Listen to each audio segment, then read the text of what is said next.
Vous nous retrouverez bien sûr jeudi pour la rediffusion, toujours à la même heure, de 21h30 à 23h. Aujourd'hui, nous ne parlerons pas de l'affaire Dieudonné qui occupe trop les médias et qui fait déverser à peu près tout et n'importe quoi depuis maintenant 3 semaines, mais nous allons évoquer un sujet qui, par certains aspects, peut être connexe et qui est de toute façon un sujet qui nous intéresse dans sa dimension politique, historique, symbolique, etc. En effet, cette émission sera consacrée au thème suivant: Rebattet, Morand, Chardonne ont-ils mis de l'eau dans leur vin après-guerre? Alors, quel vin, quelle eau dans le vin? Tout cela, nous allons en parler avec mes invités. Et j'ai le plaisir d'accueillir Philippe Duc, que nos auditeurs de Radio Courtoisie connaissent bien, puisqu'il anime le libre journal du cinéma une fois par mois, de jeudi de midi à 13h30. Philippe Duc, vous êtes écrivain, auteur de plusieurs ouvrages, dont le dernier, Causerie du dimanche, paru aux éditions Oda Izarn, et collaborateur à la Nouvelle Revue d'Histoire.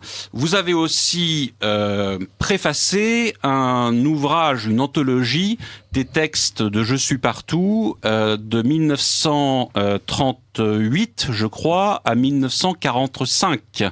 Également dans la même maison d'édition, Oda Izarn, journal Je suis partout, auquel collaborait notamment Lucien Rebattet.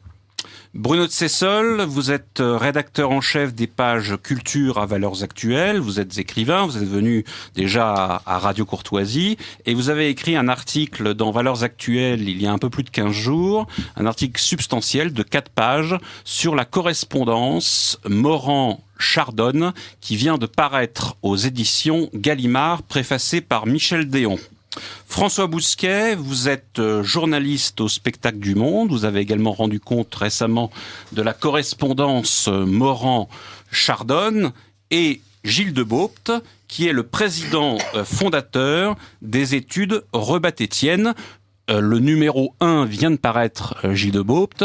Vous nous direz ce dont il s'agit, ce que vous comptez faire avec cette revue. Le numéro 1 est consacré évidemment à Lucien Rebattet et surtout à son roman Les Deux Étendards, publié après-guerre. Mais nous parlerons de Rebattet plus globalement dans quelques minutes. Nous allons avoir Michel Déon, qui est donc le préfacier de la correspondance Morand-Chardonne, dans 10 minutes. Mais d'abord, je vais poser la question à mes invités présents sur le plateau. Le premier d'entre vous qui veut y répondre peut s'auto-désigner. Question: Morand, Chardonne, Rebattet ont-ils mis de l'eau dans leur vin après-guerre? C'est-à-dire, est-ce que l'engagement dans la collaboration de Lucien Rebattet et de Jacques Chardonne dans la collaboration franco-allemande pendant la Seconde Guerre mondiale, au lieu que Paul Morand était pétainiste et Révolution nationale, et non dans la collaboration ultra, est-ce que leur antisémitisme, est-ce que leur radicalisme, est-ce que leur extrémisme, tous ces qualificatifs qui ont été en général attribués à ces écrivains à tort ou à raison, et vous nous le direz, est-ce que vous considérez qu'après-guerre, ils ont atténué ces positions-là, ou au contraire, est-ce qu'ils les ont exaltées, ou tout simplement les ont-ils maintenues? Philippe Duc, peut-être? Oui, alors il n'y a pas une réponse unique. Il y a 3 réponses différentes parce qu'on parle de 3 cas différents. Commençons peut-être par Rebattet. Alors, Rebattet est en effet le plus radical, le plus énergumène. C'est lui-même qui a revendiqué l'appellation des 3.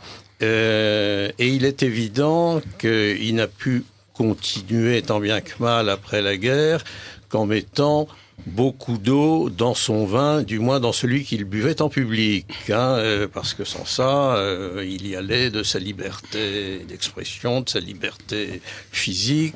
Donc, il n'aurait pas duré longtemps s'il avait continué sur le ton d'avant-guerre, ou surtout de la guerre. Alors, il a mis de l'eau dans son vin, à son corps défendant.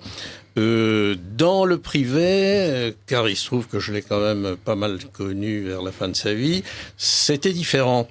Mais tout de même, il était revenu d'un certain nombre de positions anciennes Et il disait notamment nous reconnaîtrions plus volontiers nos erreurs si nos adversaires reconnaissaient les leurs. Hein. Donc, ça prouvait déjà qu'il considérait avoir commis des erreurs, peut-être pas exactement aussi énormes que celles qu'on lui reprochait et qui avaient entraîné sa condamnation à mort. Mais enfin, il sentait bien que cette espèce de radicalisme excessif qu'il avait professé ne correspondait plus au Rebatté des années 60 et 70 où je l'ai rencontré. Pourtant, au sortir de prison, Lucien Rebatté et Pierre-Antoine Cousteau s'entretiennent dans un ouvrage qui s'intitule Le dialogue des vaincus, où les deux énergumènes sont extrêmement vifs, pour ne pas dire parfois durs, sévères, à l'endroit de leurs congénères. Les idées n'ont pas tellement varié. 2 chapitres, l'on sait, sur les Juifs et sur les nègres ont été supprimés de l'édition au moment de la publication de ce livre parce qu'ils étaient considérés comme trop sulfureux. Bon, vous en dites beaucoup là déjà. Alors, est-ce qu'on ne peut pas considérer justement qu'à ce moment-là, Lucien Rebatté pensait encore la même chose que ce qu'il pensait pendant la Seconde Guerre mondiale? Écoutez, je ne connais pas la date de ce dialogue. À mon avis... Gilles Debaume la connaît. 1900, ça a été écrit dans les années 1950. Et juste une précision, ils l'ont écrit pendant qu'ils étaient en prison. Voilà. Ouais. Et c'est eux-mêmes qui ont supprimé de leur propre chef les chapitres que vous évoquiez. Ah d'accord, très bien. Précision importante. Philippe Dugo. Et donc, est-ce qu'on peut considérer qu'ils avaient des dispositions psychologiques, idéologiques, politiques étaient les mêmes à ce moment-là, ou est-ce que vous pensez que vous continuez à confirmer ce que vous nous disiez précédemment, une évolution réelle du personnage? Rebatté, qui finalement, quand j'ai appris à le connaître, était beaucoup moins énergumène qu'il n'avait cherché à le paraître dans ses jeunes années, était capable d'être nuancé. Hein, et il avait beaucoup nuancé ses positions. Exemple célèbre que connaissent bien tous les spécialistes, les bons lecteurs, le problème d'Israël. Hein, pendant la guerre des 6 jours. Non, c'est pas la guerre des 6 jours, c'est pendant la campagne de Suez. En tout cas, en 67, il est pro-sioniste, il défend Israël. Oui, mais il l'est dès la campagne de Suez en 56. Le Moshe Dayan. Oui. Auquel il rend hommage. Il chantait les louanges de ce grand général qui était Moshe Dayan dans les colonnes de Rivarol, ce qui ne plaisait pas nécessairement à tous les lecteurs et qui a valu quelques réactions au journal. Mais vous n'ignorez pas, cher Philippe, que toute une partie, même la plus grosse partie de l'extrême droite de ces années-là, était à la fois antisémite et pro-sioniste, et que l'un s'expliquait même parfois par l'autre. Pro-sioniste, je ne sais pas, mais enfin, disons pro-israélien, parce que, évidemment, nous étions en guerre contre les Arabes, on était en pleine guerre d'Algérie, et ou dans la période qui a suivi. Et par contre, donc c'était un combat où Israël représentait l'Occident. Hein, donc on ne pouvait être qu'avec Israël. Bardèche, à la même époque, se distingue de Rebatté sur cette position-là d'ailleurs. Mais il faut savoir aussi que Lucien Rebatté, à l'époque, épouse aussi la cause arabe, paradoxalement, où il dit ce sont tous presque des guerriers nés et vante la virilité des Arabes dans le même contexte. Donc, comme quoi les paradoxes de Rebatté sont nombreux. Oui, mais les paradoxes de toute cette mouvance, effectivement, il y a eu les mêmes clivages chez d'autres. Benoît Méchat, par exemple, avec qui il Rebatté, restait très ami, était lui aussi dans du même côté que Bardèche, pro-arabe, pour les questions, pour les raisons qu'on sait bien. Bref, pour répondre plus brièvement, Rebatté avait quand même mis de l'eau dans son vin. Et publiquement, par la force des choses, et dans le privé, dans une certaine mesure. Hein. Alors, Morand-Chardonne, même question, est-ce que Chardonne-Morand vous apparaît-il, à la lecture de la correspondance, bien sûr, et des livres que vous avez lus de Morand et Chardonne, est-ce qu'ils ont mis de l'eau dans leur vin? Pour Morand, je dirais que c'est le contraire, qu'il a plutôt mis beaucoup de vin, et un vin assez corsé, dans une boisson qui était un breuvage d'avant-guerre. L'eau de Vichy, peut-être. Qui était plus neutre. Je vous laisse. Oui, ou peut-être celle de Châteldon. Ou de Châteldon de Pierre Laval, oui. Puisqu'il était très bien avec le propriétaire. Morand était le contraire d'un énergumène. C'était le Quai d'Orsay, c'était un homme bien élevé, un homme du monde. Il n'a jamais proféré des opinions extrémistes, radicales. Et tout ce qu'il a dit de plus violent, c'est, je crois, au moment du 6 février 34, nous voulons des cadavres propres. C'est-à-dire pas à propos du 6 février, c'était à propos d'un fait divers célèbre, de l'assassinat d'un tenancier de bistrot, l'homme qui avait découvert Édith Piaf, dont j'ai oublié le nom, mais l'un de vous saura, ça me reviendra tout à l'heure. Ouais. Donc, à part cet épisode un peu vif, Morand est resté très modéré. Et pendant la période vichysoise, il était en effet très ami de Pierre Laval, de la fille de Pierre Laval, Josette Chambrun, de tas de proches du maréchal qui allaient de René Gilouin à Carcopino et de Jacques Chevalier qui était un ami, un camarade de Normal Sup, à Jean Jardin avec qui il était très bien, qu'il rencontrait chez Laval. Jean Jardin, le grand-père du petit Alexandre et du grand Pascal. Et le père du moyen Pascal. Le nain jaune.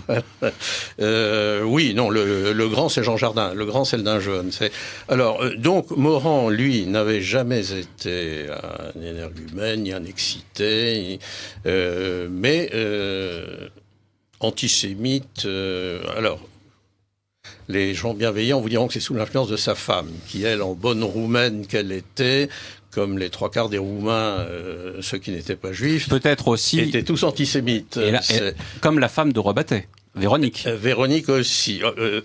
Alors, Véronique, elle, était moins antisémite que son mari, et de bons esprits, de connaisseurs de l'époque, m'ont assuré qu'elle était elle-même juive.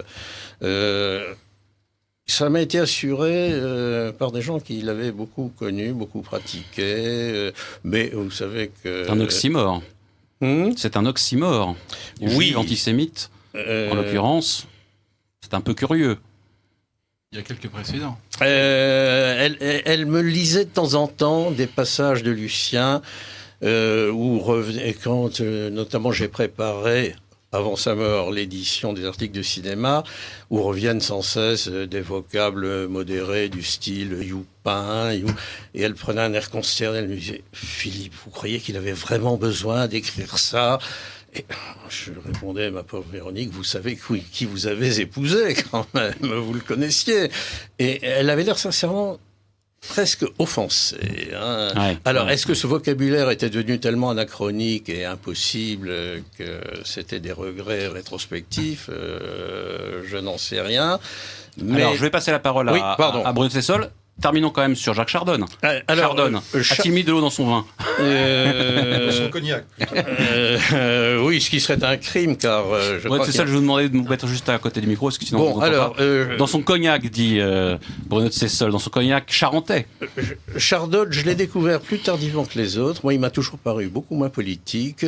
Il a fallu que, je sais pas, j'arrive à la 30e année par là pour découvrir que Chardonne avait eu des ennuis à la Libération, peu d'ennuis d'ailleurs, et qu'il avait écrit des choses répréhensibles. Alors depuis, j'ai lu les choses répréhensibles en question, qui en effet aujourd'hui passent très mal.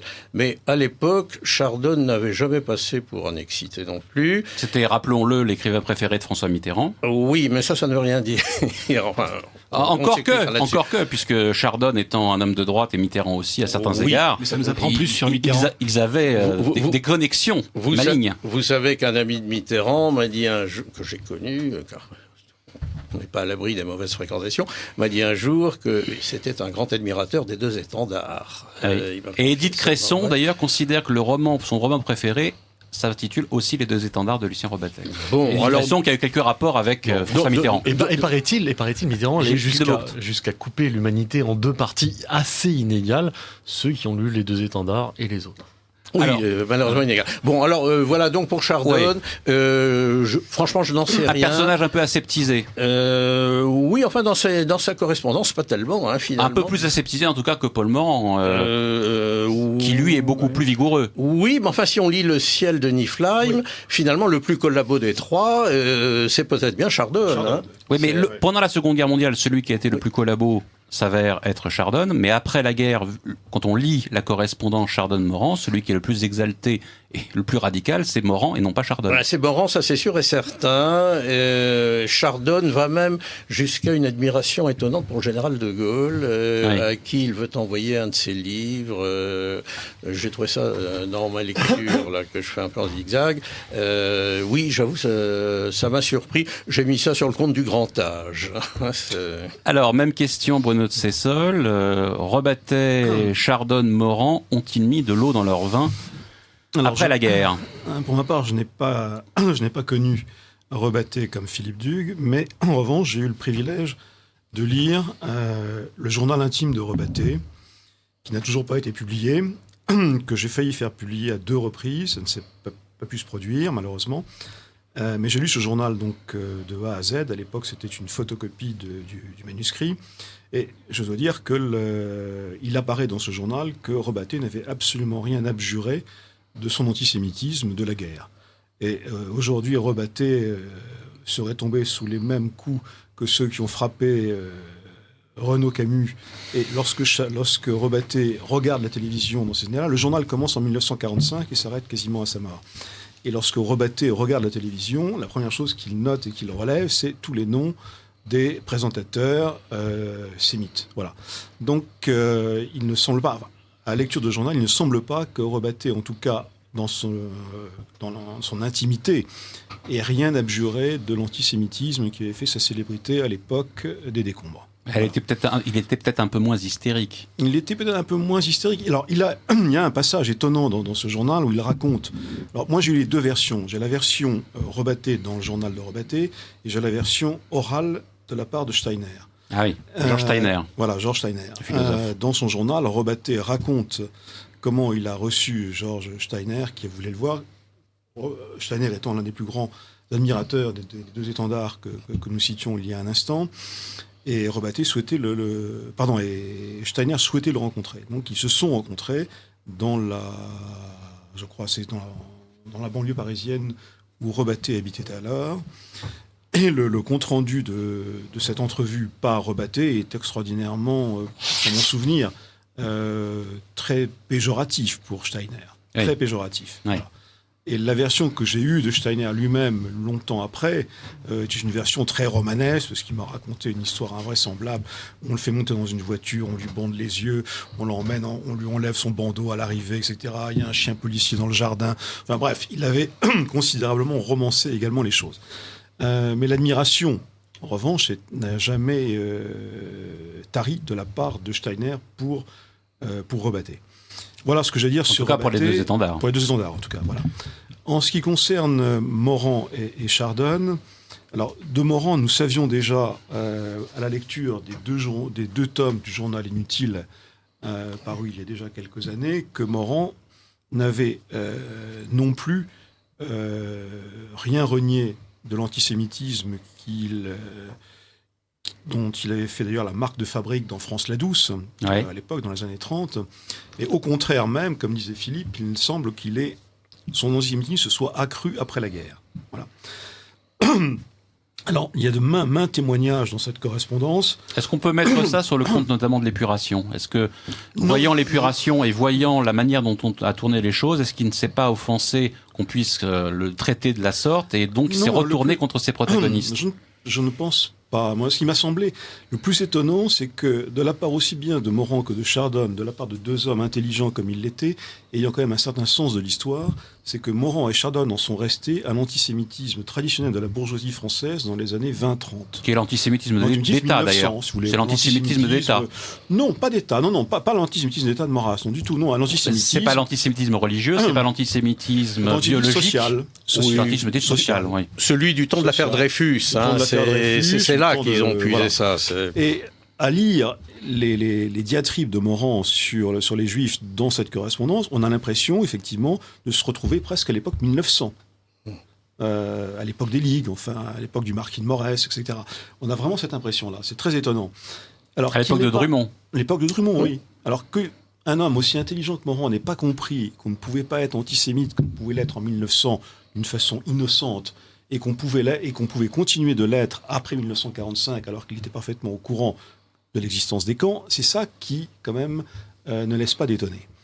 Et oui, mais alors, question, là aussi où je me fais l'avocat du diable, si j'ose dire, c'est est-ce que la manière dont les vainqueurs ont raconté l'histoire, même si effectivement les camps de concentration rentrent en ligne de compte dans la manière dont Paul Morand s'est positionné, est-ce que les vainqueurs n'ont pas abusivement été toujours unilatéraux dans la manière qu'ils ont eu d'appréhender les événements, et par conséquent, il y a eu un retour de bâton de la part de Paul Morand qui a considéré qu'il fallait essayer de recentrer et de remettre un peu les pendules à l'heure pour établir une moyenne en quelque sorte. Je ne pense pas, parce que Morand est tout sauf un idéologue. Apparemment, quand on lit sa correspondance, il lit très peu les livres d'histoire, en tout cas pas ceux de cette époque-là, et ce n'est pas un idéologue du tout. Ouais. Donc je ne pense pas qu'il ait voulu rétablir en quelque sorte une vérité malmenée par les vainqueurs qui ont réécrit l'histoire. Vous pensez que c'est instinctif? Je pense que c'est instinctif, effectivement. Je pense que sa femme, on l'a beaucoup dit, a beaucoup joué dans son antisémitisme. Et je recevais ce matin même au journal une lettre d'une lectrice une lettre de 4 pages, une lectrice manifestement très choquée par l'article que j'ai écrit sur Morand et Chardonne, et me disant « Cher monsieur, je suis scandalisé par ce que vous écrivez. J'ai bien connu Paul Morand, et en Suisse, à l'époque où il était en exil, et ensuite à Paris. Il était un homme délicieux, charmant, d'une gentillesse avec sa femme inimaginable. » Voilà, et me disant, je ne comprends pas comment on pouvait dire c'était un cœur sec, qu'il était... Et une langue fourchue, aussi, puisque c'est le titre de votre article, cœur sec et langue fourchue. Oui. Pour ne pas utiliser une autre expression plus cavalière. Simplement, il est fort possible, j'ai répondu à cette dame d'ailleurs par mail tout de suite après, que ma foi, il faudrait se souvenir un peu de ce que disait Proust, c'est-à-dire que dans un écrivain, l'homme social ne se confond pas avec l'auteur. Voilà. Et souvent, d'ailleurs, vous écrivez quelque chose qui est, je pense, que l'œuvre est supérieure à l'auteur. Voilà, qu'on peut retrouver à travers toute la littérature. C'est que l'œuvre, à 99%, est supérieure à l'homme. L'œuvre est infiniment supérieure à l'homme. Voilà. Alors, pour revenir maintenant à Chardonne, Chardonne, curieusement, notamment sur l'antisémitisme, Chardonne est très en retrait par rapport à Morand. Alors que Morand ne cesse de prodiguer des considérations parfois d'une vulgarité incroyable de la part d'un homme élégant comme il l'était, Chardonne, lui, là-dessus, se montre très catégorique et dit « Il y a un point qui nous sépare, c'est l'antisémitisme. Pour ma part, j'estime que c'est un crime absolu, je ne dis pas contre l'humanité, mais dont il le pense. Et surtout, c'est une bêtise absolue. Et là-dessus, nous sommes en total désaccord tous les deux. Alors, sur ce plan-là, il y a une certaine évolution, alors que sans doute, durant la guerre, il est possible que Chardonne ait été un peu moins tempéré qu'il ne l'a été donc dans les années 60. Un des gros griefs contre lui, c'est le voyage à Weimar. Oui, le voyage en Allemagne. À Weimar. Oui, bien sûr. Moi, c'est le seul geste vraiment collabo de lui que je connaissais pendant longtemps. Il faisait partie des 6 ou 7 fameux de la délégation, et c'était un de ceux qui avait le plus de prestige. Dont Brasillac, Bonnard et quelques autres. Oui, Drieux, Jouandeau, Fregnaud... Et quelques autres. Voilà. François Bousquet, vous allez vous partager la tâche avec Gilles Debeaume, si j'ose dire. Vous avez lu et vous avez rendu compte de la correspondance Chardonne-Morand. Qu'en avez-vous pensé? Et surtout, à la question posée, rebattaient Morand, Chardonne, ont-ils mis de l'eau dans leur vin après-guerre? Que répondez-vous? Je ferai la part des choses. J'ai une lecture un peu différente de celle de Bruno de Sessol. C'est pas le chef-d'œuvre de Morand, la correspondance. Son chef-d'œuvre, c'est le journal inutile, je trouve, qui est traversé d'éclairs de part en part sur 2000 pages. Mais pour répondre à votre question, on a affaire à 2 têtes qui sont absolument pas politiques. Chardonne, c'est ce qu'il a écrit de plus niais, c'est sur l'Allemagne, sur la SS, c'est grotesque, je veux dire. Lui qui avait une plume, qui adorait les pastels, écrit, on dirait qu'il est attaché de presse de la SS, en gros. Que les SS rendent la justice, c'est le roi Salomon, la SS. On n'imagine pas l'auteur de Vivre à Madère écrire de pareilles sottises. Mais il faut lui pardonner, il n'est absolument pas politique, il ne sait pas ce que c'est la politique. La seule politique qu'il conçoit, c'est la politique éditoriale. Le reste, ça lui échappe totalement. La stratégie éditoriale. Et quant à Morand, j'ai une lecture un tout petit peu différente. La question, comme disait Bernanos, que Hitler a déshonoré l'antisémitisme, certes. Mais après-guerre, c'est devenu un point d'abcès, l'antisémitisme. Morand est un grand bourgeois. Il assume l'horreur d'être Chardonne aussi, d'ailleurs. Plus encore que Morand. Ouais, mais ça, il y a un bourgeois qui aime la vitesse, les belles voitures, il y a un bourgeois madrid qui aime la province. Il y a un bourgeois qui sort de Balzac du 19e siècle, c'est Chardonne. Et il y a un bourgeois international qui annonce une nouvelle grande bourgeoisie de la belle époque. Et c'est Morand, c'est deux bourgeoisies assez différentes. Une bourgeoisie enracinée, une bourgeoisie cosmopolite. Oui. Simplement sur Morand. Un provincial et un parisien. Et international, un grand voyageur. Mais sur Morand, il est antisémite, il est homophobe, mais enfin il est francophobe. Il est encore plus violemment francophobe qu'il est antisémite. Simplement, l'antisémitisme est devenu un point d'abcès aujourd'hui. Il a une haine de la France qui... Non, mais le problème... En réalité, le grand regret, le regret fondamental de Morand, c'est de ne pas être né aristocrate anglais. Il le dit à maintes reprises dans la correspondance et surtout dans le journal inutile. Et il a écrit un chef-d'œuvre politique, Morand, c'est Fouquet ou le soleil offusqué. Et où en fait il fait l'aveu de sa haine de la France à travers la figure de Louis XIV. Mais le Fouquet ou le soleil offusqué, au fond, c'est le grand livre de la Fronde. Même si c'est sur Fouquet, c'est un épisode après la Fronde. En fait, le grand regret de Morand, c'est que les frondeurs n'ont pas gagné. Mais sa rage principale, elle se focalise sur De Gaulle, qui incarne de toutes les façons, première et dernière. Le Gaulle, l'homme en godillot, etc. Donc, pour répondre, simplement que je veux insister sur la dimension bourgeoise de Morand, c'est que il est bourgeois comme on l'est dans Balzac et dans Marx, même si c'est un homme du XXe siècle. Il en assume toute l'horreur. C'est-à-dire que la vie, pour lui, c'est une croisière de luxe. La question sociale ne l'intéresse absolument pas. Que dans les soutes, les gens souquent, et ça ne le concerne pas. Et je veux dire, le personnage peut être horrible, mais d'une part, il assume cette horreur d'être riche. Il l'assume sans rien de honteux, sans mauvaise conscience. Il ignore tout de la mauvaise conscience. Et qui plus est, c'est servi par... Moi, je trouve que si un écrivain au XXe siècle qui a traduit la révolution du XXe, qui est la révolution de la vitesse, retranscrire littéralement à la vitesse, c'est quasiment impossible. La peinture y est parvenue. Je crois que le seul écrivain qui a retranscrit la vitesse, il faudrait parler de Morand en mètre seconde. Il le fera notamment dans le livre L'Homme pressé, qui a été mis en scène plus tard, bien évidemment, par Édouard Molinaro et Alain Delon. Voilà, mais qui est un peu long comme livre. Il excelle dans la forme courte, dans la nouvelle.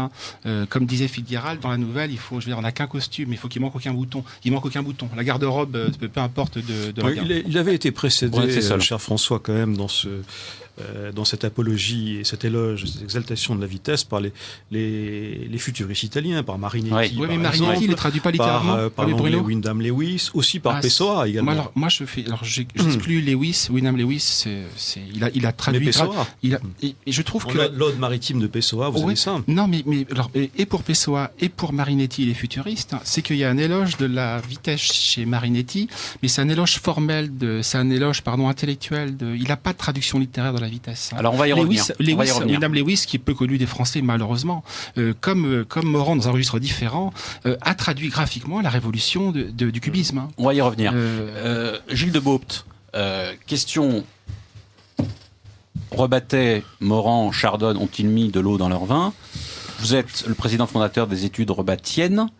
Et est-ce que vous ne considérez pas dans une certaine mesure que lorsque François Bousquet dit certes, ils étaient antisémites, racistes, homophobes, mais finalement, Paul Morand, il était anti-tout. On peut dire ça aussi à l'égard de Céline. Il n'était pas spécialement anti-quelque chose, il était anti-tout. Donc anti-français, anti... Rebattet, vous voulez dire. Est-ce qu'on peut dire ça également sur Rebattet? Qu'il ait mis de l'eau dans son vin, on peut le dire.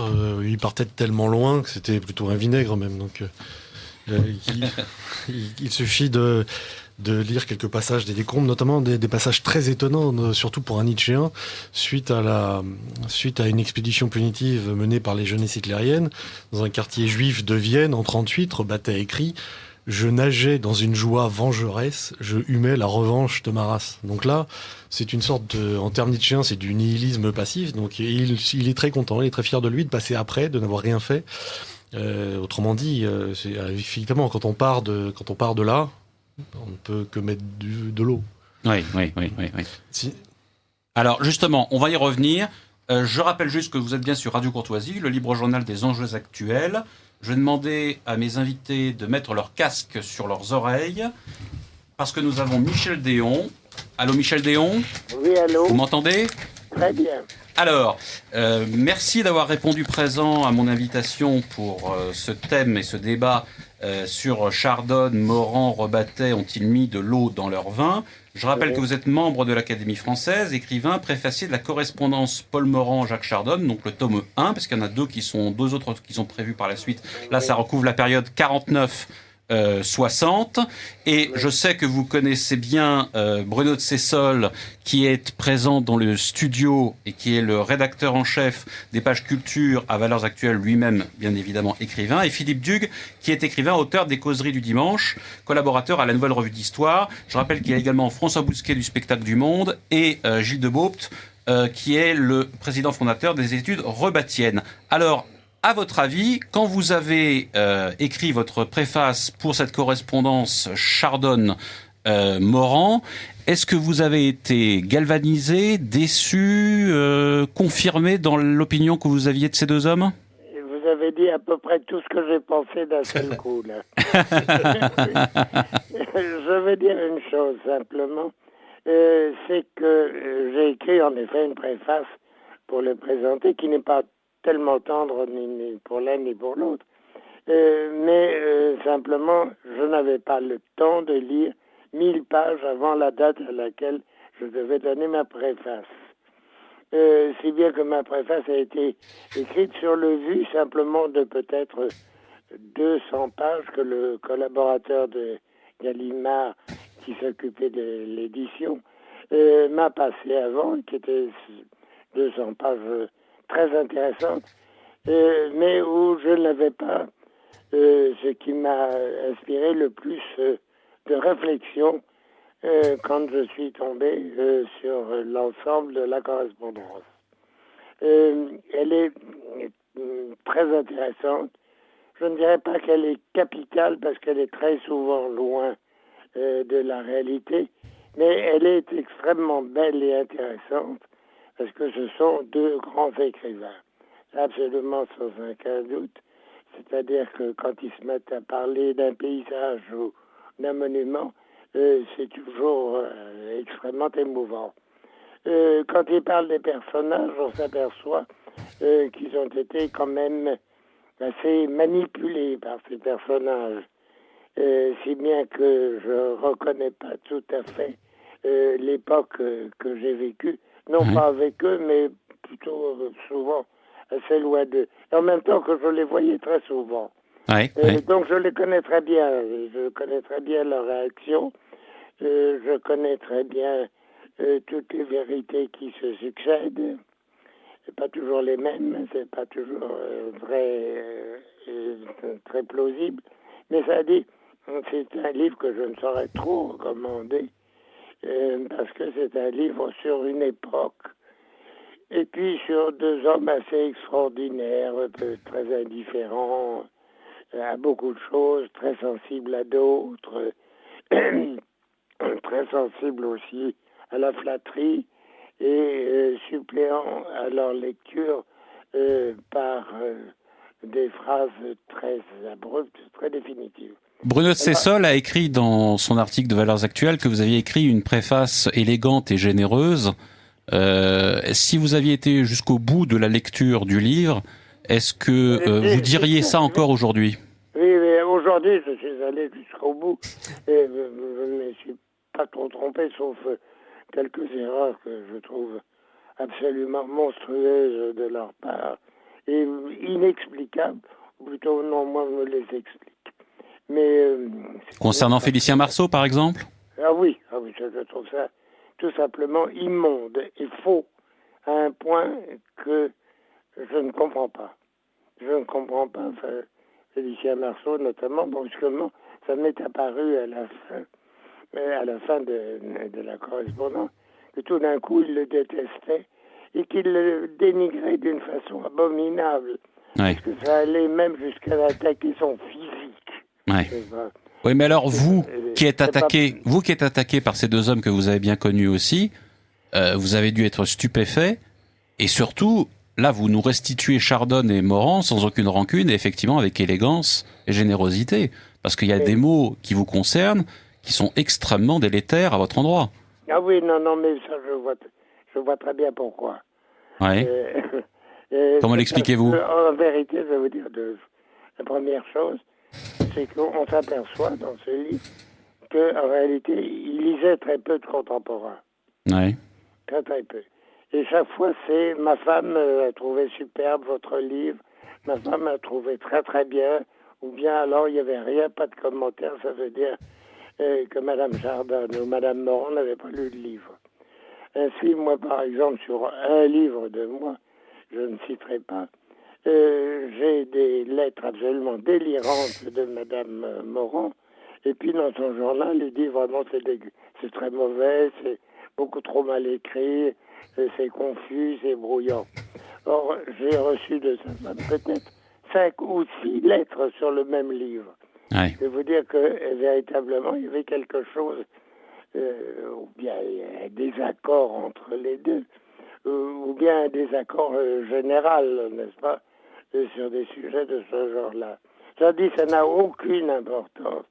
Moi qui sois pas très aimable toujours avec moi, je connais les raisons, parce qu'au fond, ils ont, si vous regardez dans la d'indice des noms cités, il y a un nom qui est cité 10 fois plus que tous les autres.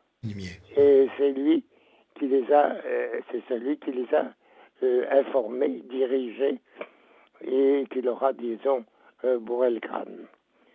Mais cela dit, Vous pensez à qui ? Lire ce livre, c'est un livre. Vous pensez à qui, Michel Déon ? Pardon ? Vous pensez à qui ? Oh ben écoutez, vous n'avez pas deviné. Et c'est encore mieux en le disant. Non, vous regarderez à la fin du volume quel est le personnage le plus cité de toute cette histoire. Mais je vais peut-être corroborer ce que vous venez de nous dire. Il y a ce qu'on a appelé, ce que Bernard Franck a appelé l'école des hussards.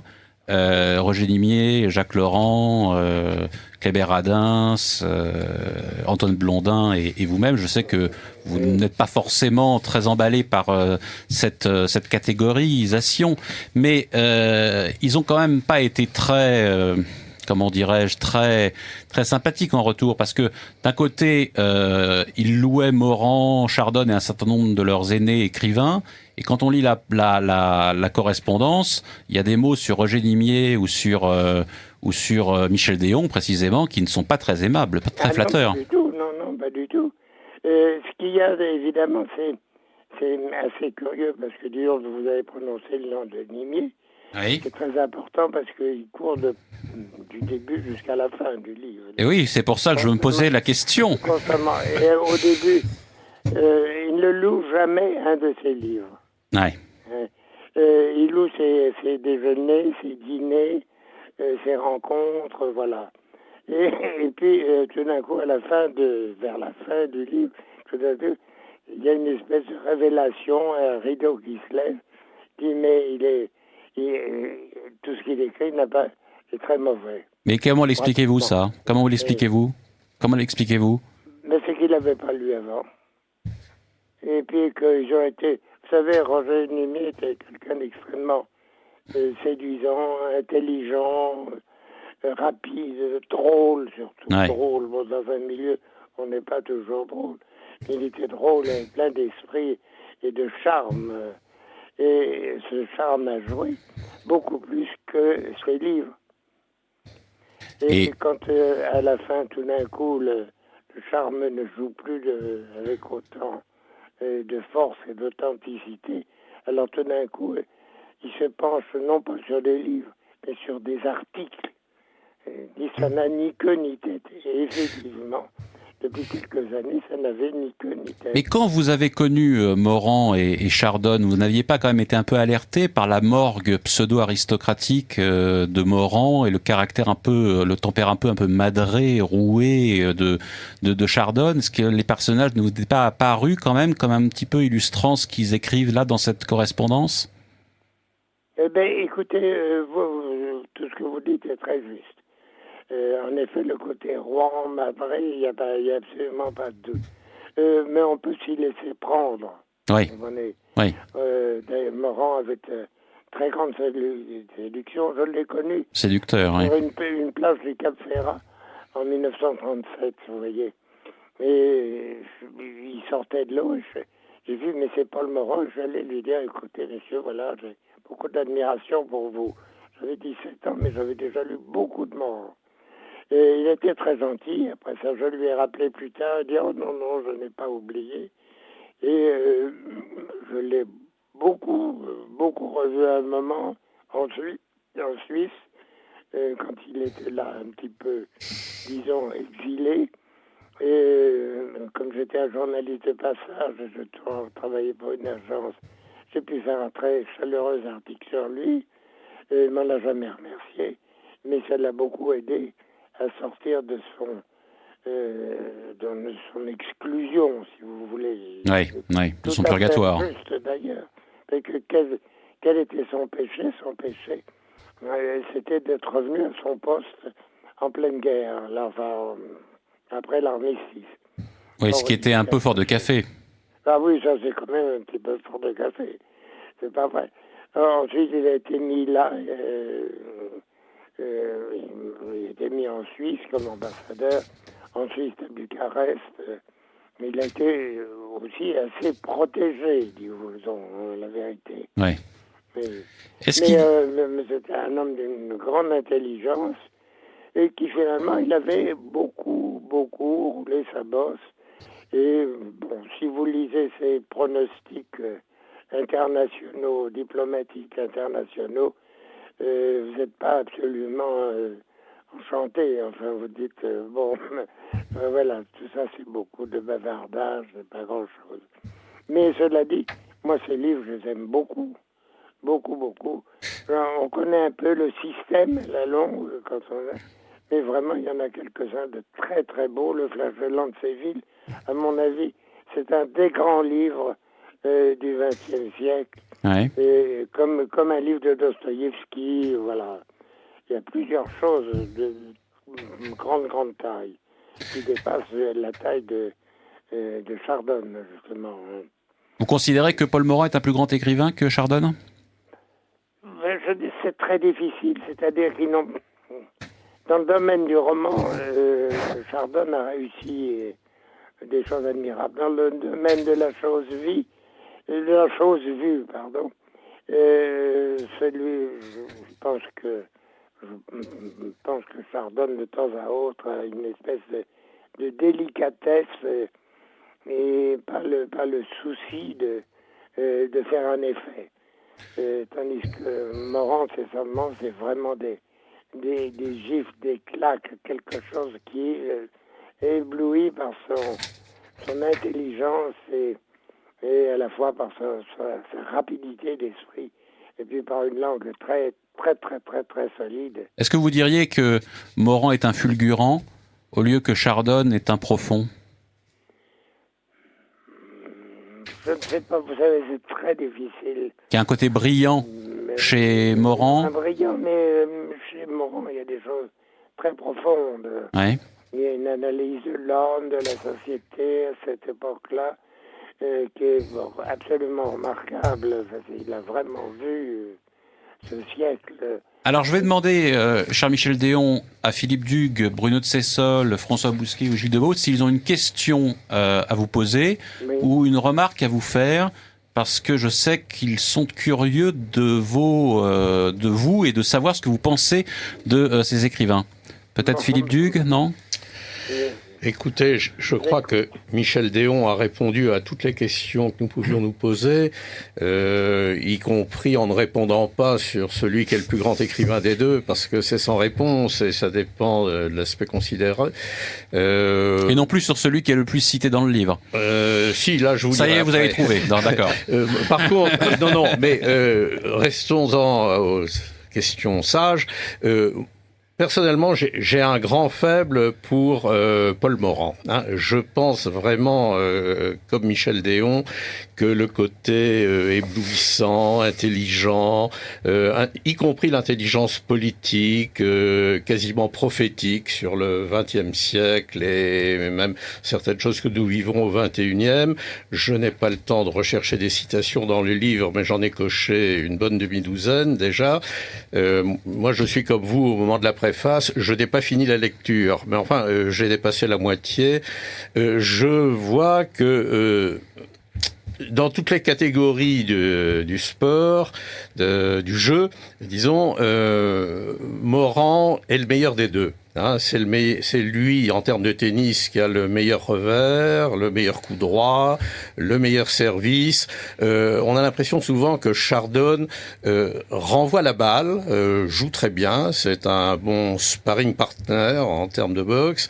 Mais que Morand monte davantage au filet. Oui, marque quelques volets et quelques smashs. Bien sûr. Si vous voulez, moi je pense que Chardon est un très grand écrivain. J'ai un ami lettré qui disait il y avait deux grands stylistes au XXe siècle. Ce sont Jacques Chardon et Abel Bonnard, qu'on oublie trop, mais bon, ça nous mènerait trop loin. Un grand esprit. Je pense que Chardon est un très grand écrivain, mais presque du XIXe siècle encore, alors que le grand écrivain du XXe est peut-être le premier, en tout cas. Laissons de côté Giraudoux, que je suis en train d'étudier actuellement. Mais je pense que c'est Morand. Hein. Donc, voilà ma réponse de Gascon. De moi, vous ne pouviez pas en attendre une autre. Ah bah là, c'est une réponse ferme. Oui, mais les Gascons sont parfois fermes. Bressessol, vous qui connaissez bien Michel Déon, est-ce que vous avez une question ou une remarque à lui faire? Oui, bonsoir Michel, je suis heureux de vous entendre.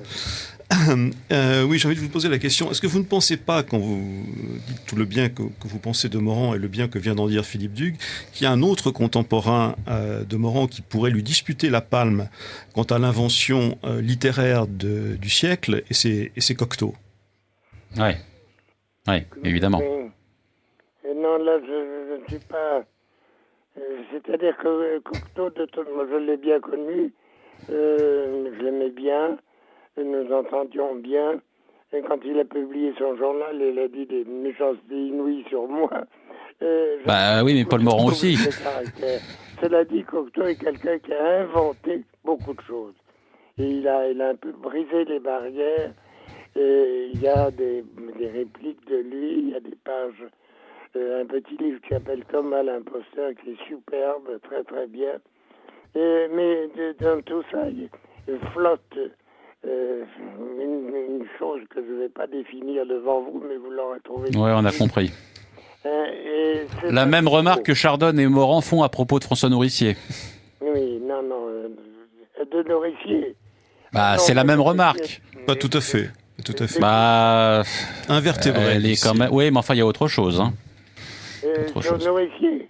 Oui. Nourricier, non, mais Nourricier était un excellent critique. Oui. Il n'a jamais, il me l'a dit lui-même, j'en ai souffert pour lui quand il me l'a dit, quand il m'a dit jamais réussi à écrire un roman. Et quand un des derniers livres qu'il a écrit s'appelait Allemande, qui était un très beau livre, et je lui ai dit, mais écoutez, François, là vous avez réussi quelque chose, vous avez fait un roman à vrai. Il dit oui, mais c'est trop tard. Et je regrette beaucoup pour Nourricier parce que c'était un esprit très subtil, un peu dangereux. On voyait bien aussi les influences qui pesaient sur lui. Mais enfin, dites-vous bien que c'était une vraie belle intelligence. Cela dit, je voudrais rectifier quelque chose, si vous permettez, au sujet précisément de Nourricier. On parle tout le temps, ils parlent tous tout le temps de la Parisienne. La Parisienne... La revue de Jacques Laurent. Il l'attribue à Nourricier. Le créateur, le fondateur, le financier de la Parisienne, pendant 3 ans ou 4 ans, c'était Jacques Laurent. Ouais. Et sur Jacques Laurent, Paul Morand a dit des choses d'une bêtise et d'une atroce. Il lui reproche d'être mal peigné, d'avoir un visage crispé. Et ça. Il n'a pas vu que dans Jacques Laurent, il y avait le grand écrivain. Ouais. Et alors tout va à Nourricier dans la Parisienne. De même que pour Art, le journal Art, ils parlent de tous les deux. Oui, bien sûr. Le fondateur, l'homme qui a mis tout l'argent de ses livres populaires dans ses affaires, la Parisienne et Art, c'est Jacques Laurent. Et à lui, ils ne reconnaissent rien, sinon qu'il est petit et qu'il est mal coiffé. D'ailleurs, je vous signale, cher Michel Déon, qu'un livre de Noël Herp et Antoine Debec vient de paraître sur Éric Rohmer et que les deux auteurs restituent tout à fait à Jacques Laurent ce qui lui revient de droit, et notamment d'être le fondateur, le financier, etc., de Art et de La Parisienne. Alors, mais comment se fait-il qu'il parle toujours de Art et de Nimier? Nimier, il y a fait quelques articles qui étaient d'ailleurs très, très, très mauvais. Mais le fondateur, l'homme qui a eu l'idée de ça, qui a mis tout son argent, tout ce qu'il a gagné beaucoup là-dedans, qui a tout perdu pour finir par être racheté par Bolloré, finalement, c'est quand même assez... c'est assez douloureux. Oui, mais alors on peut se poser la question, Michel Déon, on peut se poser la question justement de savoir si Chardon et Morand s'intéressaient véritablement aux autres, parce que la plupart du temps c'est pour en dire du mal, et à un moment donné ils écrivent « Nos lettres pourraient être publiées en l'an 2000 sous le titre « Après nous le déluge ». Non ? Bon, alors évidemment, quand on est à un tel point de misanthropie et à un tel point de non-retour sur les autres et qu'on se considère comme le centre du monde, après, il est assez logique qu'il y ait des jugements un peu approximatifs et intempestifs. Oui, non. C'est-à-dire qu'en effet, vous avez tout à fait raison. Ils pensaient qu'après eux, il n'y aurait plus d'autres écrivains. Mais... Ils étaient les deux derniers. Et donc Vincent... Cela dit, il n'y a plus beaucoup d'écrivains qui soient aujourd'hui véritablement identifiables ou reconnaissables ou supérieurs à Morand, Chardon. Parce que nous critiquons Morand et Chardon, mais qu'est-ce qu'on dirait aujourd'hui des écrivains, hein? C'est ce que je voulais vous dire. Dans un sens, ils n'ont pas tort. Oui. Tous les deux. Je pense que Chardon, c'est un peu différent. Parce que Chardon, moi, c'est un écrivain que j'ai beaucoup goûté, qui a été très ami. Il est venu chez moi, passer quelques jours chez moi quand j'habitais le Portugal. Il est passé aussi quelques jours chez moi quand j'habitais en Grèce. J'ai eu des longues conversations avec lui. C'était un homme, je ne dirais pas enivrant, mais vraiment tout d'un coup, il vous pour du vin, si. À réfléchir. Voilà. Tandis que Morand, ça partait à toute vitesse. Très drôle, et puis ça finissait toujours par quelque chose d'un peu comique, parce qu'il aimait bien se moquer. Un peu de frivolité. Alors, deux incidentes, l'une de Philippe Dugues et l'autre de Bruno de Sessol. Oui, Michel Déon, j'ai une simple question. Avez-vous lu ce qui sera le second volume de cette correspondance, au moins en manuscrit? Parce que je suppose qu'au fil des ans, il y a des jugements sur les uns et les autres qui ont pas mal évolué. Et si on compare avec le journal inutile de Morand, on s'aperçoit qu'il y a même des jugements qui se sont inversés. Alors, avez-vous lu la suite de cette correspondance? J'ai pas lu la suite, on ne me l'a pas donnée. On me la donnera probablement, ça devrait paraître dans cette année. Enfin. On a attendu 14 ans pour que ce volume-là paraisse, alors est-ce qu'on va attendre 14 ans pour le second? Je pense pas, mais enfin, vous savez, faire paraître un volume comme ça, oui. C'est un gros travail. Et c'est un travail qui a été très très bien fait par les deux qui se sont succédés, Puech et puis Lacarelle. Ils ont fait ça extrêmement bien. On ne peut pas publier ça comme ça à la va-vite.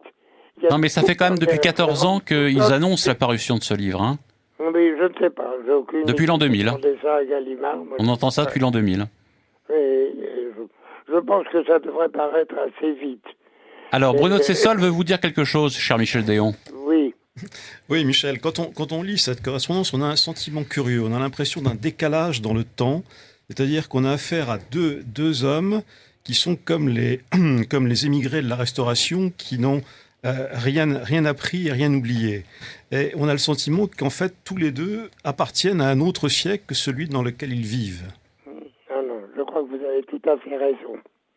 Et c'est peut-être pas un autre siècle, mais c'est peut-être quelque chose qui s'est passé après la guerre de 14-18. Pourrait-on dire que ce sont des hommes de l'ancienne France et de la vieille Europe ? Puisqu'on est en train de réexhumer, de lire, notamment l'ouvrage de Julien Hervier sur Ernst Junger et les livres de Junger qui viennent de paraître. Quand on pense à Junger, on pense à la vieille Europe. Quand on pense à Morand et à Chardon, est-ce qu'on pense à l'ancienne France et éventuellement à la vieille Europe, qui n'existe plus ? Oui, ils sont incontestablement un peu restés en arrière. Même si évidemment Junger est une altitude spirituelle qui est quand même supérieure aux deux autres.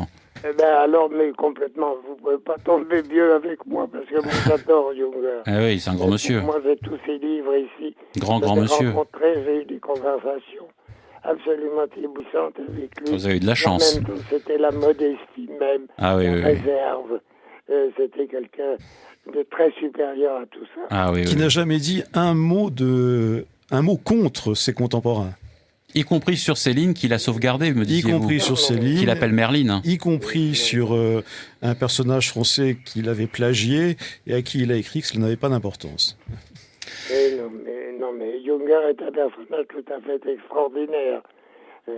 Quand on connaît, on a lu son journal et son départ de Paris au mois d'août 1944, c'est quelque chose d'assez extraordinaire.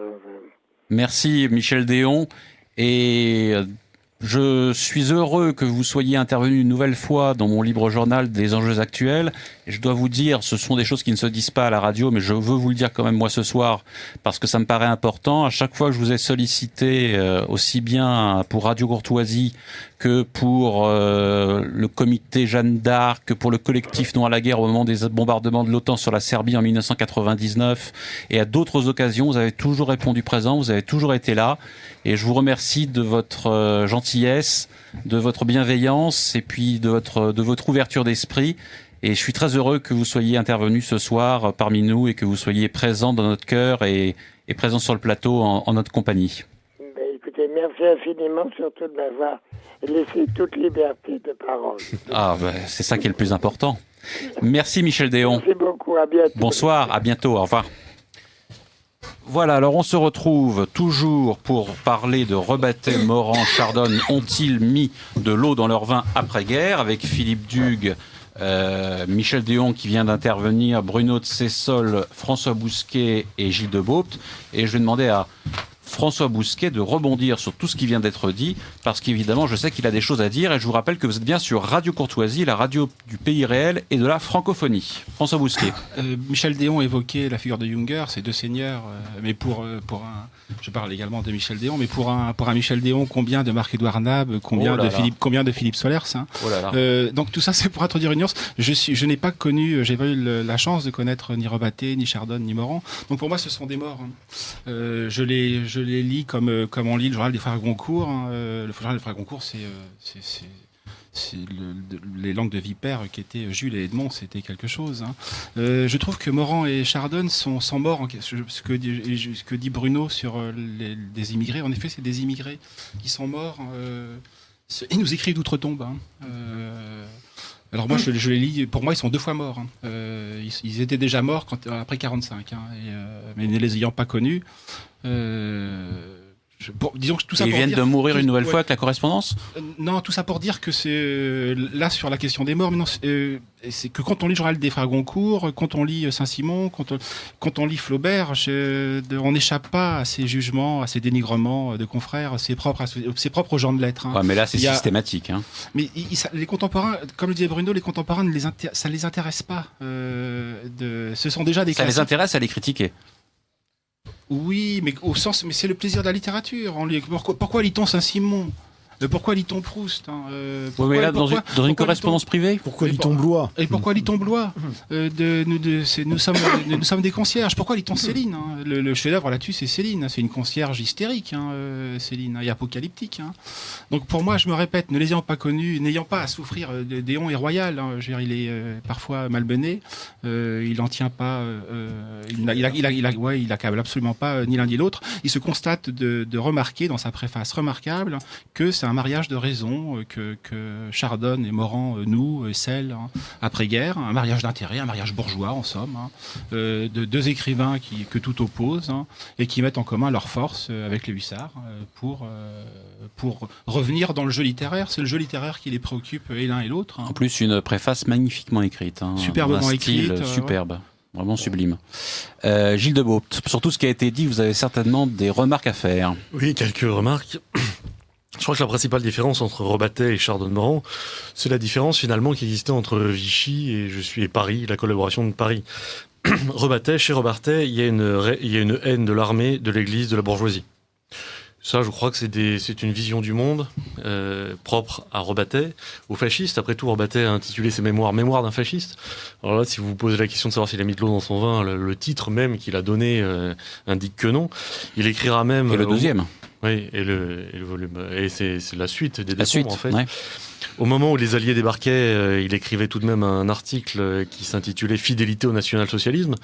Et même dans son dernier article, notre espérance est national-socialiste en 1944. Et fasciste, oui. Ça, c'est quand même assez fort. Hein, il a pu dire « Mon plus vif regret, et peut-être le seul, était d'avoir si complètement méconnu la puissance industrielle des États-Unis. » Oui. Voilà. Donc, ça dit bien la chose. Il le reconnaît, cela dit. Oui, bien sûr. Oui. Sur l'épisode Steiner qu'évoquait Monsieur de Sessol, les documents sont publiés concernant Steiner dans le cahier de Lerne de Steiner. Il y a d'une part l'extrait du journal auquel vous faisiez allusion et dans le cahier de Lerne de Steiner.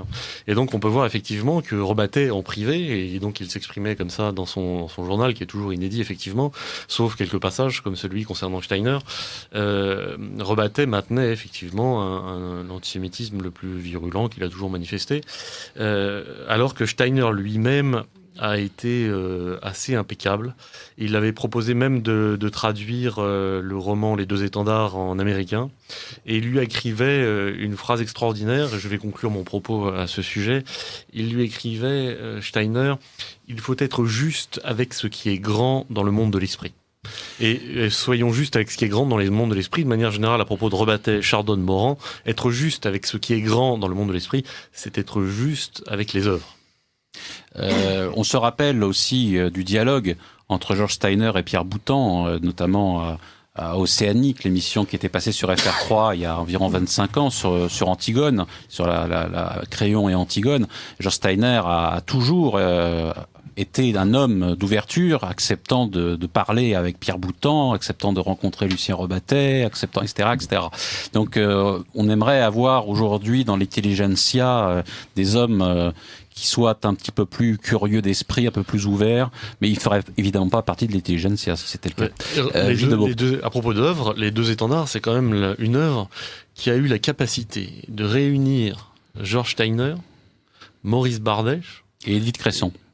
Et non mais c'est vrai, c'est vrai. Je pensais pas à Édith Cresson, je pensais à des gens, à des critiques littéraires d'un autre niveau. En effet, René Thiamble. Je pensais surtout à René Thiamble. Bardèche, Steiner et Thiamble, qui peut s'autoriser d'un pareil accord? Alors justement, et Bernard de Fallois. Oui, bien sûr. Car Rebattet citait toujours le premier article de Bernard de Fallois dans Opéra, qui reste un des plus grands articles qu'on a écrit sur Les Deux Étendards. Alors justement, dans le premier numéro des études Rebattet-Tienne, vous avez... Pardon, un peu de sémantique. Oui, alors Rebattet-Tienne, Rebattet-Tienne. Alors il se trouve que... Vous l'expliquez d'ailleurs dans l'introduction, ça. Il lui fallut écrire études Rebattet-Tienne. Oui. Mais c'était assez peu euphonique, donc je me suis autorisé d'un étude Rebattienne. Rebattienne ou Rebassienne? Oh là, je laisse... Comme moi, je suis un homme de l'écrit. Alors nous allons une prononciation. Nous allons nous adapter au titre des études Rebattiennes dont vient de nous parler le président fondateur de ces mêmes études, Gilles de Beaupt, qui consacre donc numéro 1 essentiellement aux Deux Étendards. Hein. Alors il y a une préface ou plutôt une introduction, une présentation dont le titre est assez polémique et qui va vous valoir, je pense, cher Gilles, des remontrances. C'est une préface qui s'intitule « N'ensevelissons pas les deux étendards sous les décombres ». Alors, on va vous poser évidemment la question nécessairement, est-ce que vous jetez les décombres avec l'eau des mémoires d'un fasciste au profit des deux étendards, ou est-ce que vous vous intéressez avant tout aux Deux Étendards et vous ne voulez pas que ce soit les décombres qui prennent le pas sur ce roman? N'ensevelissons pas les Deux Étendards sous les décombres, ça signifie que qui dit Rebattet dit décombres. Et les Deux Étendards aujourd'hui sont dans une position... Dit décombres parmi ceux qui estiment être des vitupérateurs de Lucien Rebattet. Oh non, même pas. Les décombres, c'est quand même ce qui a fait connaître Rebattet, c'est le Oui. best-seller de l'occupation, et Rebattet a longtemps été, et plus ou moins encore aujourd'hui, quand on parle de Rebattet, c'est l'auteur des décombres. Pour les adversaires aussi, d'ailleurs. Pour les, oui, Bah, c'est ce que je exactement. disais, les vitiopérateurs. Il m'a semblé que ce qui a motivé la création de cette association, c'est la création des deux étendards. Alors, pour répondre précisément à votre question, non, si nous ne laissons pas les deux étendards sur les décombres, il faut exhumer l'œuvre littéraire présente dans les décombres. Nous le ferons également.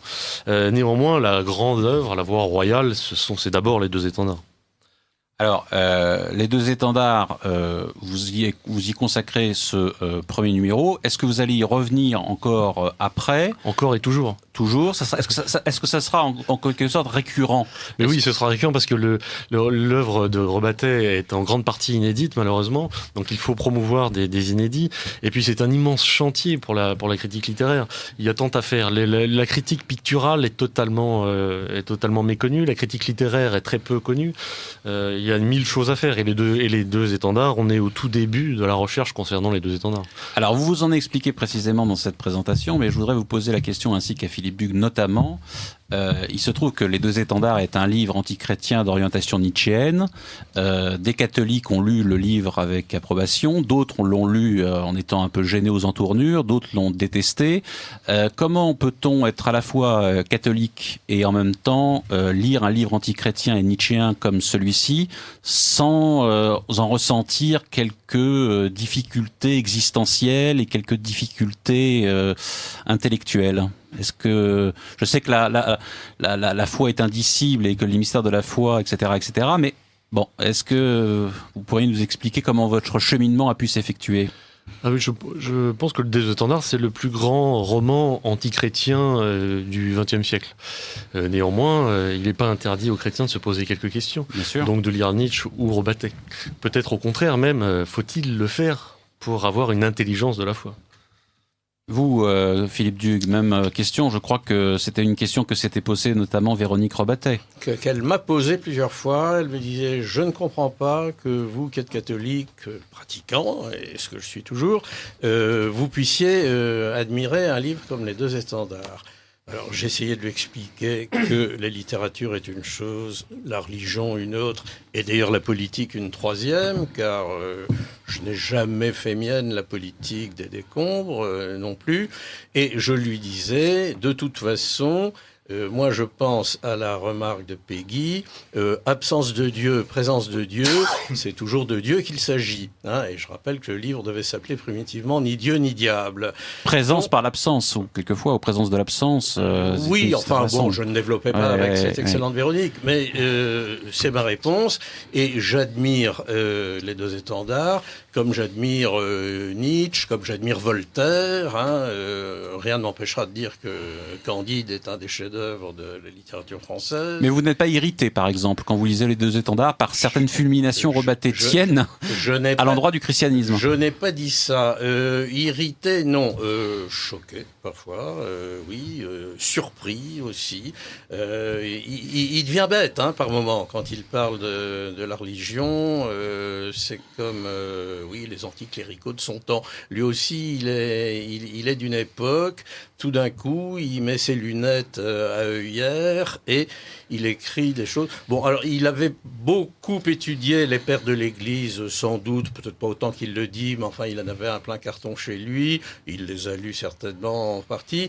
Mais bon, et après, moi, ce qui m'intéresse, c'est Anne-Marie et c'est de Godlureau, c'est-à-dire Lucien et le père jésuite devenu célèbre après, rappelez-moi le nom. François Varillon. François Varillon. Voilà, pour moi, Les Deux Étendards, c'est ça. La religion est une toile de fond. C'est un drame d'époque. Hein. Il y a un chef-d'œuvre. Rappelons juste, cher Philippe, parce que je crois que nos auditeurs ne suivent pas obligatoirement tout ce que nous disons. Les Deux Étendards, c'est l'histoire d'Anne-Marie qui est amoureuse de deux hommes. L'un qui à la foi qui est chrétien, l'autre qui est agnostique et qui ne l'a pas. Et elle va à hésiter entre ces deux amours, entre l'un qui a une vocation quasi sacerdotale et en tout cas chrétienne, et l'autre qui en revanche est antichrétien. Oui, ce que je voulais dire, c'est que l'approche religieuse de Rebattet est également très daté. Hein. C'est comme son antisémitisme, ça a des sources à la querelle du modernisme et des choses comme ça. Et il y a un roman qui est un pur chef-d'œuvre à mes yeux, qui est totalement oublié aujourd'hui, qui est contemporain et qui passe... Les Épimures ? Non, pas du tout. Augustin. C'est Augustin ou le maître est là, le roman de Joseph Malègue. Alors, figurez-vous que comme le pape François en a parlé, il va être prochainement réédité. Oui, j'ai vu que le pape François avait parlé, et du coup, j'ai considéré ce pape d'un œil différent de celui qui était le mien jusqu'ici. Je n'ai rien dit qui prête à rire. Mais c'est exactement le même milieu, le même débat, les mêmes personnages, simplement inversés. Ah oui, d'accord. Alors, Gilles Debaupt. Alors pour une fois, et en toute amitié, je dois dire mon total désaccord avec Philippe Dugue. Moi, je pense que concernant la religion, les deux étendards n'est absolument pas daté et est au contraire à la pointe est absolument moderne. Pourquoi ? Parce que Rebattet fait feu de tout bois concernant la foi. Et donc, effectivement, il peut être bête, comme vous l'avez dit, il peut être aussi extrêmement intelligent, notamment quand il met en concurrence toutes les hérésies qui se sont succédées. Mais le problème n'est pas là. Là où est, à mon avis, le génie de Rebattet, c'est que justement, il ne s'arrête pas à la foi. Il va plus loin, il s'attaque au cœur du christianisme, c'est-à-dire à l'amour. Il pose la question, et pour moi, à mes yeux, en tout cas, les deux étendards se résument en une seule question. Qu'as-tu fait de ton amour ? Voilà la question qui est posée au christianisme, et c'est quand même pas n'importe laquelle, puisque c'est la seule religion qui se définisse par l'amour. Ouais. Autrement dit, il attaque le christianisme en son cœur. Fondé sur l'amour. Qu'il ait raison ou pas, peu importe. En tout cas, la question est au cœur du christianisme, et à ma connaissance, donc parmi toute la littérature religieuse qui se fait une certaine idée pour ou contre de la religion, à ma connaissance, c'est le seul ouvrage qui soit aussi radical. Alors Philippe Dugue, est-ce que justement, attendez, juste une demi-parenthèse, et vous allez pouvoir répondre à Gilles Debaupt. Non, une question. Non mais attendez, oui, vous allez pouvoir lui poser la question.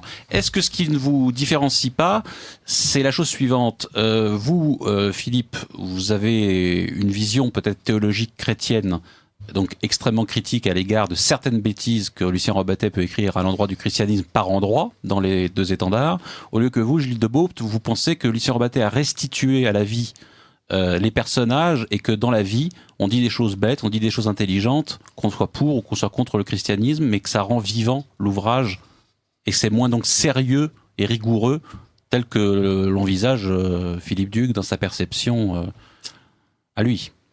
Nous ne sommes pas si éloignés que ça. Je ne me rappelle plus le mot exact, mais rappelez-moi quelle est la dernière phrase. Mais moi, au moins, je lui laisserai un souvenir lumineux. Voilà. Hein ? Eh oui. Bon. Ça dit beaucoup de choses. Hein. Ça résume peut-être ce que vous appelez le cœur de l'ouvrage, justement. Et moi, c'est cette conclusion qui me fait considérer l'ouvrage d'un œil serein. Hein, que je n'avais peut-être pas... Si que j'avais dès ma première lecture, finalement, ne nous faisons pas plus bêtes que nous étions. Mon opinion n'a pas changé. Hein. J'ai lu ce chef-d'œuvre à 20 ans et je le considère à 80 ans. Gilles Debaupt et Bruno Tsessol. Autant Rebattet a eu du mal, et on publie d'ailleurs cet inédit qui fait partie de l'étude sur la composition, à trouver un début de romance que techniquement on appelle un incipit, et le thème qu'a mis en honneur Aragon. Autant je dois dire que l'excipit, alors là, est proprement éblouissant de la part de Rebattet, parce qu'il se prête à des herméneutiques très diverses, à des interprétations très diverses. Et alors, celle dont vous venez de nous faire part en est une, mais il en est d'autres. Et c'est justement le génie de Rebattet à ce sujet. Cette dernière phrase est extraordinaire. On pourrait très bien la penser également comme un sursaut d'orgueil. Et le fait que ce soit le jésuite qui ait le dernier mot dans ce sursaut d'orgueil nous laisse les bras ballants, surtout avec cette jeune femme brûlée entre deux quêtes d'absolu, ce qui peut nous laisser au contraire un goût de cendre dans la bouche. Herméneutique Rebattet-Tienne. Bruno Tsessol, Les deux étendards, c'est un livre qui vous a intéressé lorsque vous l'aviez lu, et c'est un livre qui vous avait questionné, si j'ose dire. C'est un livre que j'ai lu en fait tardivement. J'avais lu bien avant, j'avais lu Les Décombres, qui m'avait beaucoup frappé par sa verve, sa verdeur et parfois assez atroce d'ailleurs, mais quand même tout à fait remarquable. Et en fait, non, je n'ai lu les deux étendards que tardivement. On m'a fait remarquer, certains critiques ont fait un rapprochement entre un roman que j'ai publié il y a quelques années qui s'appelle L'heure de la fermeture dans l'agenda d'Occident, où certains ont cru retrouver des réminiscences flagrantes des deux étendards.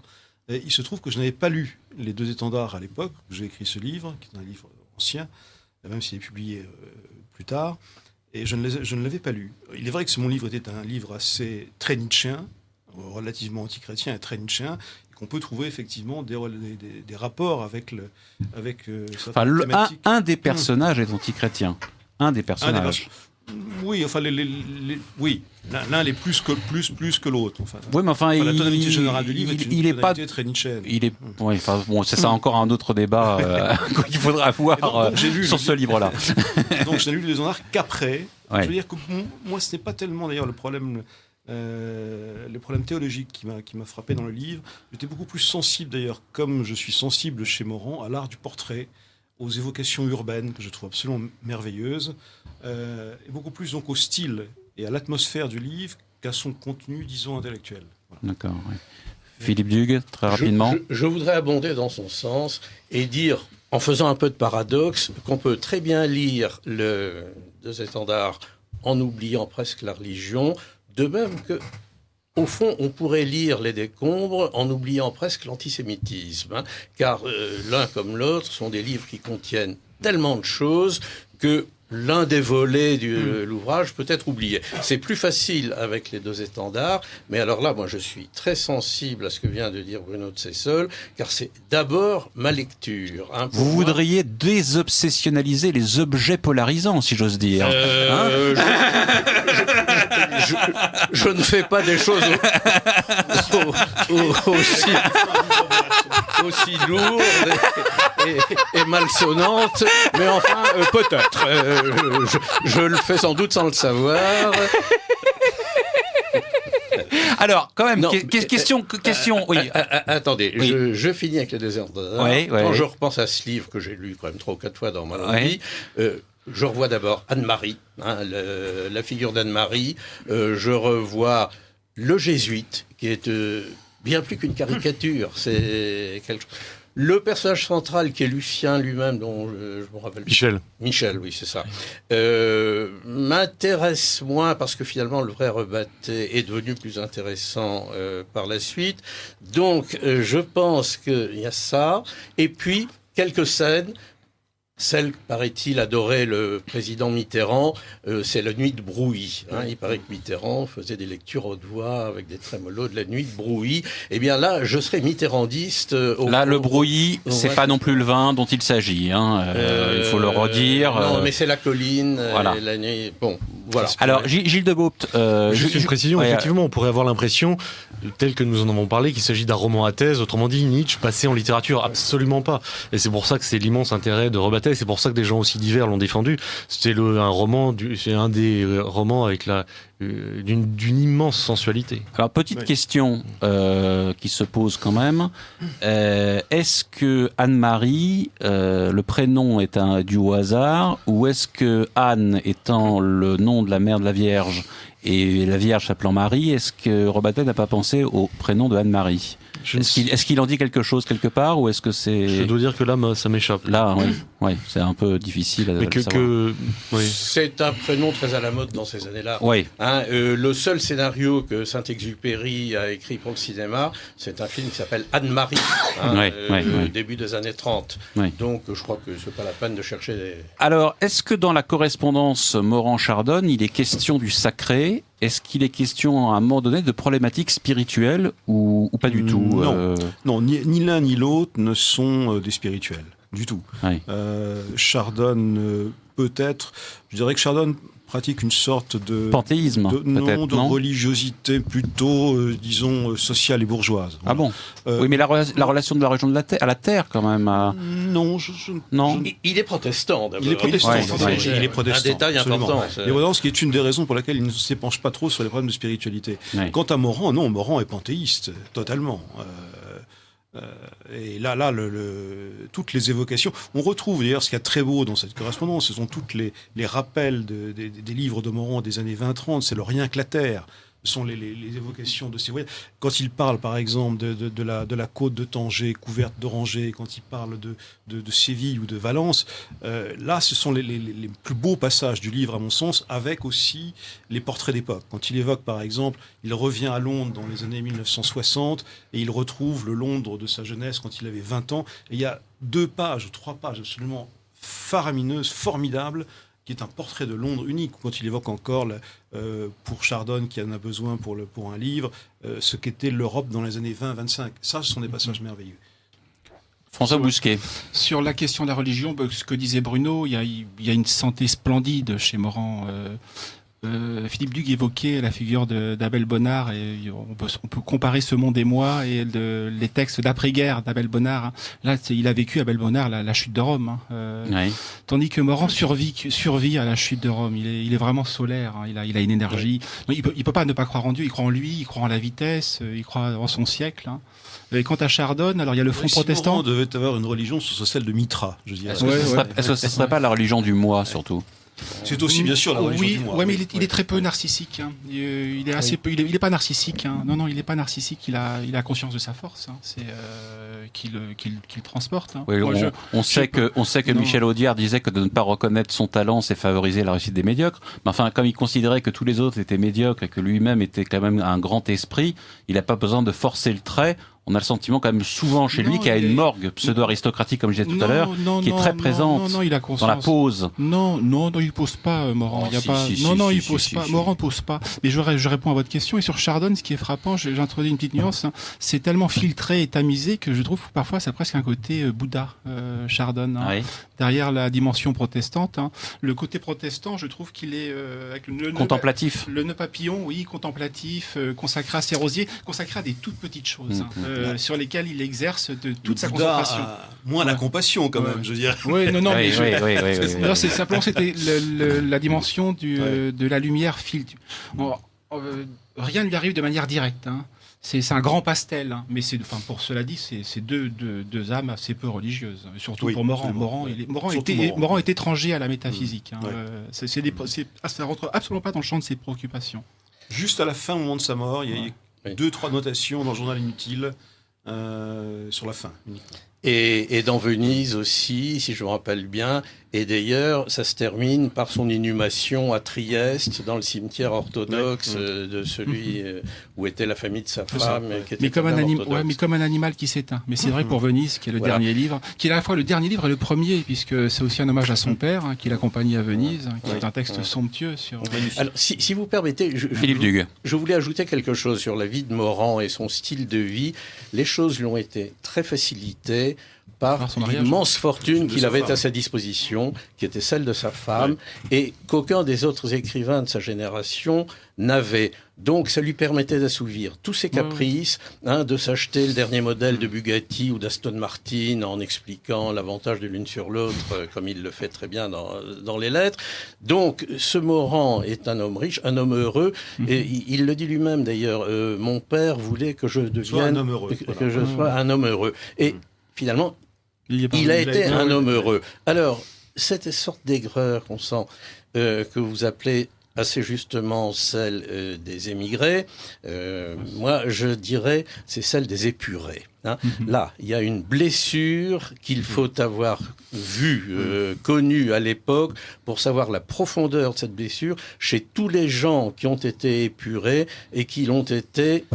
Tous avaient le sentiment que c'était injustement. Paradoxalement, cher Philippe, on a le sentiment souvent, que ce soit Rebattet, Chardon, Morand et d'autres qui ont été épurés, mais qui s'en sont sortis, heureusement, qu'il y a une aigreur chez eux qui s'explique effectivement par le fait même qu'ils ont été proscrits, qu'ils ont été dans le camp des vaincus.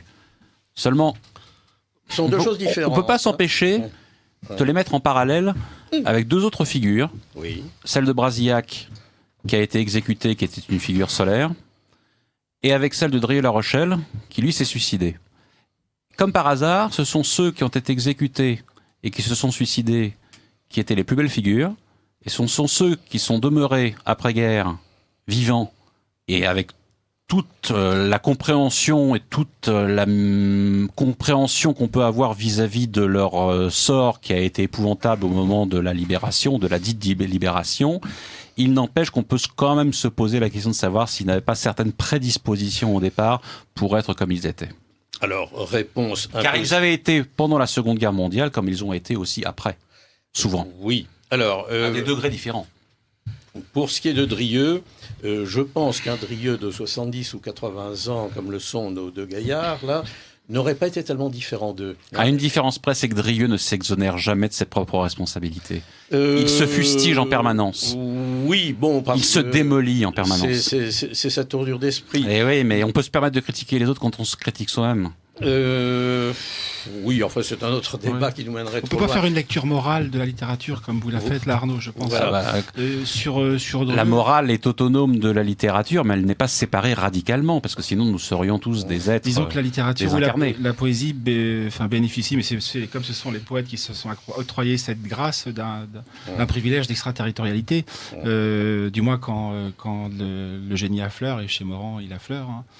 On peut pas je crois pas qu'on puisse dire. Oui, mais on jugeait l'homme. Moi, je le redis. On jugeait l'homme et les œuvres. Je redis, Morand. Là, on juge l'homme. Morand, la dimension n'est pas engagée dans une révolution européenne comme ont pu l'être Rebatté, Drieux ou Brasillac. C'est une autre problématique, Morand. On l'a assez peu évoqué. C'est celle de la bourgeoisie, on dirait par euphémisme caucasienne aujourd'hui, en l'occurrence blanche. Hein. Ça nous semble tout à fait étrange, mais c'était partagé par son milieu social. Hein. C'est la préoccupation principale de Morand, c'est l'Europe. Hein. Une Europe plutôt blanche qui domine le monde, en fait. Hein. Et c'est ce à quoi il assiste. Ça s'effondre. Hein. Mais je pense il nous reste une minute. Il était intéressant de juger aussi l'œuvre, ce que nous avons fait, et la correspondance, et les textes, notamment les deux étendards, et aussi de pouvoir porter un jugement sur les hommes, sachant que l'un n'est pas forcément l'équivalent de l'autre. Ce qui est scandaleux chez Morand, contrairement à ce que vous disiez, mais en même temps ça va rejoindre ce que préalablement vous avez dit, je crois il a rien de narcissique, Morand, mais il est scandaleusement égoïste. Hein.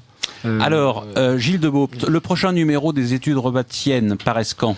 En fait, c'est très simple. Dès que j'ai 200 pages de qualité, je publie un numéro. Donc, c'est très simple. Mais ce sera certainement, les choses s'accélèrent. Ce sera certainement fin 2014, début 2015. Où peut-on se procurer la revue ? Au 10 rue Stanislas, dans le 6e arrondissement de Paris. À combien d'euros ? À 20 € plus 3 € de frais de port. Merci Gilles de Beaupt. Philippe Duc, je rappelle que on peut toujours se procurer Causerie du dimanche aux éditions Oda Izarn. Il en reste. Bruno de Cessol, Valeurs actuelles, paraît tous les semaines, tous les vendredis, tous les jeudis. On aura donc à partir d'après-demain le nouveau numéro. Et François Bousquin vous retrouve dans le Spectacle du Monde, ce numéro qui est actuellement en vente, ou en tout cas dans le numéro qui paraîtra le mois prochain. Merci chers auditeurs, merci à Michel Déon, merci à tous et au mois prochain. Ici Radio Courtoisie, la radio libre du pays réel et de la francophonie. Vous venez d'entendre le libre journal de la nuit des enjeux actuels dirigé par Arnaud Guillot-Janin, diffusé en direct mardi 14 janvier 2014 de 21h30 à 23h. Il est diffusé en différé jeudi 16 de 21h30 à 23h également, puis à la demande sur le site internet de Radio Courtoisie. Ce libre journal a été réalisé par Benoît. N'oubliez pas que Radio Courtoisie est une radio culturelle associative. Afin de sauvegarder une indépendance absolue, Radio Courtoisie refuse toute ressource publicitaire. Radio Courtoisie ne vit que grâce à ses auditeurs. Aidez-nous à demeurer libres, adhérez à notre association. Pour cette année, la cotisation minimum est de 40 €. Envoyez votre chèque à Radio Courtoisie, 61 boulevard Murat, 75 016 Paris. Si vous le désirez, nous pouvons vous faire parvenir un enregistrement de ce libre journal. Commandez le CD-ROM de l'émission pour le prix franc de port de 9 € ou 6 € seulement si vous êtes adhérent de notre association. En rédigeant des chèques distincts pour la cotisation et pour l'enregistrement, vous faciliterez la tâche de notre secrétariat bénévole.